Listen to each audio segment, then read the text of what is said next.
কি করব ভেবেই পাচ্ছিলাম না। তারপর রান্না করা ৪ টুকরা মাংস নিয়ে বানিয়ে ফেলেছি মজাদার মাংস পিঠা। যেটা দিয়ে আমি খুব সহজেই মেহমানকে ম্যানেজ করতে পেরেছি।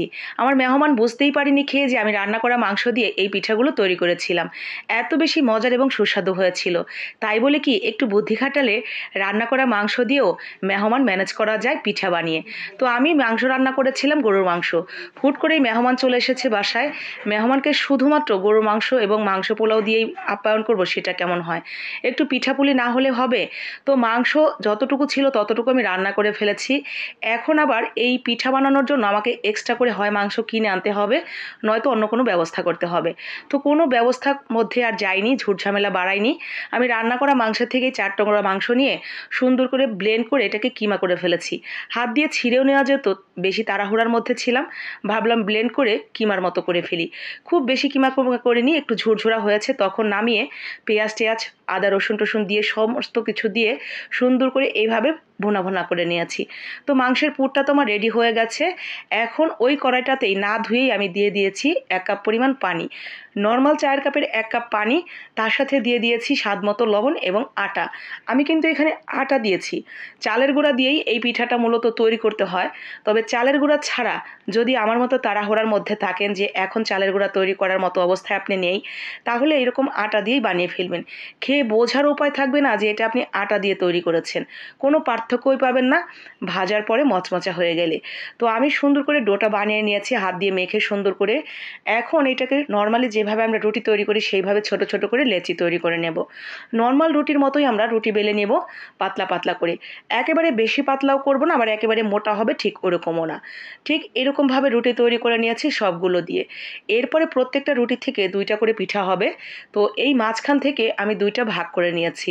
তো ভাগ করে নেওয়ার পর এই যে ঠিক এরকম হবে।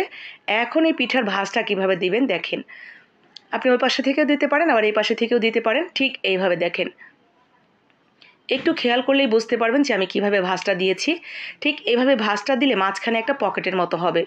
এক পাশে ২টা পার্ট থাকবে আর এক পাশে একটা।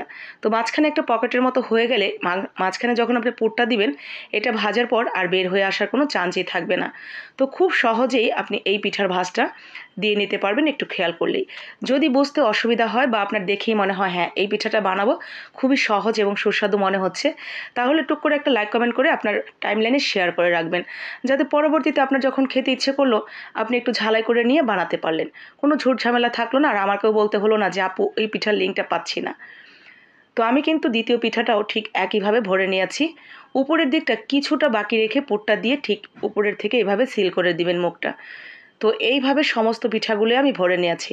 দেখেন অল্পতেই আমার কতগুলো পিঠা হয়ে গেছে। এখন আমি খুব সহজেই মেহমানকে ম্যানেজ করতে পারবো। মেহমান বুঝতেই পারবে না যে আমি রান্না করা মাংস দিয়ে এত সুন্দর করে পিঠা বানিয়েছি।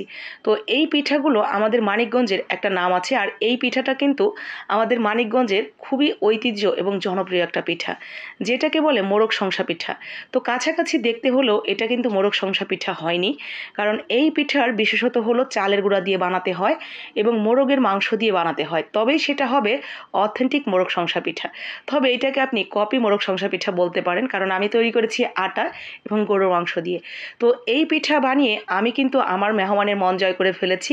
খুব সহজে ঝটপট করে আটা এবং রান্না করা ৪ টুকরা গরুর মাংস দিয়ে এই আটার তৈরি গরু শংসা পিঠা। গরু দিয়ে যেহেতু বানিয়েছি তাই বললাম গরু শংসা। তো যাই হোক, দেখেই হয়তো বুঝতে পারছেন এটা কতটা মচমচে হয়েছে আর কতটা মজাদার লাগবে। তো পুরোটা বুঝতে হলে আপনাকে অবশ্যই বাসায় তৈরি করতে হবে। সেম ওয়েতে আপনি কিন্তু চিকেন অথবা মাটন দিয়েও তৈরি করতে পারেন, আপনার যখন যেভাবে খেতে ইচ্ছে করে।